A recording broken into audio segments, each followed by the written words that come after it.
ዓለም ለዓመታት ስትፈራው የነበረው የአስፈሪ ቀን ደረሰ። ኢራን እንደ አውሮፓውያን አቆጣጠር 2026 መጀመሪያ ላይ መላው መካከለኛው ምስራቅ በተለኮሰ እሳት ውስጥ ገብቷል። ይህ ተራ ግጭት አይደለም።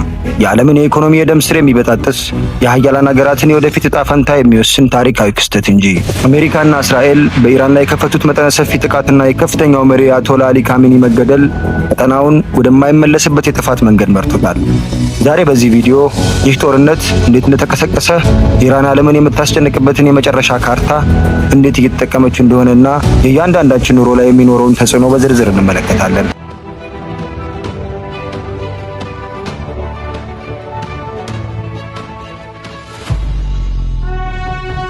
የጥቃቱ ስፋትና የካሚኒ መውደቅ። ጥቃቱ ድንገተኛና እጅግ መብረቃዊ ነበር። አሜሪካና እስራኤል የኢራን የኒውክሌርና የጦር ተቋማት ኢላማ በማድረግ የጀመሩት ዘመቻ የኢራን የፖለቲካና የሃይማኖት ምልክት የሆኑትን አያቶላ አሊ ካሚኒን ገድሏል። ይህ ለኢራን ትልቅ ውርደት ብቻ ሳይሆን ወደ ከፋ የበቀል እርምጃ እንድትገባ ያደረገ የቁጭት እሳት ሆኗል።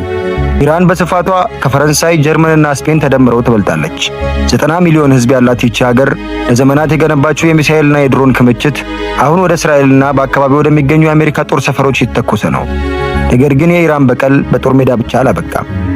የዓለም ስጋት ስትሬት ኦፍ ሆርሙዝ።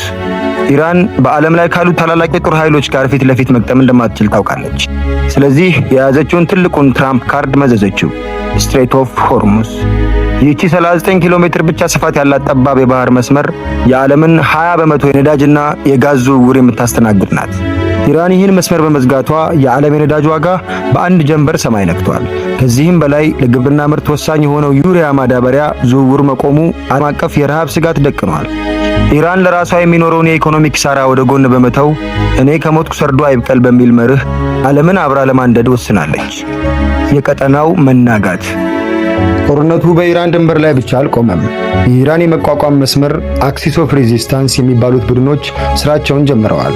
በሊባኖስ ሄዝቦላ፣ በየመን ሁቲዎች እና በኢራቅ የሚገኙ ታጣቂዎች በተቀናጀ መልኩ ጥቃት እየሰነዘሩ ነው። በተለይ ሁቲዎች በቀይ ባህር የሚገኘውን በባቢል ማንደብ መስመር ላይ የሚያደርጉት ጥቃት ዓለም አቀፍ ንግድ ወደ አፍሪካ ኬፕ ኦፍ ጉድ ሆፕ እንዲዞር አስገድዶታል። ይህ ማለት የመርከብ ጉዞ ይረዝማል፣ የትራንስፖርት ዋጋ ይጨምራል። በዚህም ምክንያት በየቤታችን የምንገዛቸው ዕቃዎች ዋጋ ይንራል ማለት ነው። ይህ ጦርነት ነገ ቢቆም እንኳን የፈጠረው ጠባሳና የጂኦፖለቲካ መናጋት ለብዙ ዓመታት አብሮን ይቆያል። ኢራን በቀጠናው ይበልጥ የተገለለች ሀገር እየሆነች ቢሆንም የእሷ መገለል ግን መላውን ዓለም ዋጋ እያስከፈለ ነው። ጥያቄው አሁን ያለው ዓለም አቀፍ ማህበረሰብ ይህንን እሳት በዲፕሎማሲ ማጥፋት ይችላል ወይስ ወደ ሶስተኛው ዓለም ጦርነት የሚያመራን መጀመሪያ ነው? የዛሬው ትንታኔያችን ይህንን ይመስል ነበር። እናንተስ የዚህ ጦርነት መጨረሻ ምን ሊሆን ይችላል ብላችሁ ታስባላችሁ? አስተያየታችሁን በኮሜንት መስጫው ላይ አስፍሩልኝ።